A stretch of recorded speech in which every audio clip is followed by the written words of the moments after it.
Technical Indian ട്രെയിനിൽ stay ചെയ്യുന്ന ആ സ്കൂളിലൊരു ജസ്റ്റ് റൂമിൻ്റെ ഏകദേശം എങ്ങനെ ഇരിക്കുന്നു ഞാൻ കാണിച്ചതെന്ന് വെച്ചിട്ടാണ്. ഇതാണ് നമ്മുടെ റൂം, ജാപ്പനീസ് സ്റ്റൈൽ റൂമാണ്. അറിയായിരിക്കും നിങ്ങൾക്ക്, സ്ലൈഡിങ് ഡോറാണ്. അപ്പോൾ ഇവിടെ സ്ലൈഡിങ് ഡോറാണ്. പിന്നെ വരുന്നത് ഞങ്ങളിപ്പോൾ 6 പേരാണുള്ളത്. ഇവിടെ ഞങ്ങൾ 2 ഇന്ത്യക്കാർ, ഇവിടെ 2 ഇന്തോനേഷ്യക്കാർ, പിന്നെ ഇവിടെ ഒരു ചൈനീസ് ഉണ്ട്, ഇവിടെ ഒരു ചൈനീസ് ഉണ്ട്. ഞങ്ങൾ ഏകദേശം ഒരു തത്താമി ഉണ്ട്. ഈ ഫ്ലോറിന് തത്താമി എന്നാണ് പറയുക. ഇവിടെ ശരിക്കും നമ്മൾ പുറത്ത് ഊരിയിടും. പിന്നെ ഒരു ഡിം ലൈറ്റാണ്, ബ്രൈറ്റ് നമ്മുടെ പോലെ വൈറ്റ് ലൈറ്റ് അല്ല. ഇവിടെ നമ്മൾ ഡ്രസ്സ് ഉണക്കിടാം.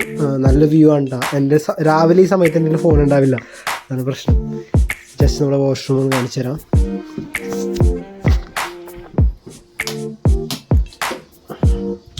അറിയാലോ, ജപ്പാനീസ് പൊതുവെ ഭയങ്കര കൺജസ്റ്റഡ് ആയ പോലെ നമുക്ക് തോന്നുമെങ്കിലും ചെറിയ സ്പേസിൽ ടോയ്ലറ്റ് ഇത്രയേ ഉള്ളൂ.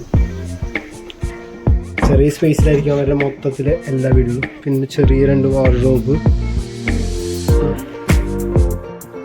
ഇത്രയൊക്കെയാണൊരു ഇവിടെ നമുക്ക് ഈ സ്കൂളുകാർ തന്നേക്കുന്ന ഹോസ്റ്റൽ പോലെ തന്നേക്കുന്ന റൂം.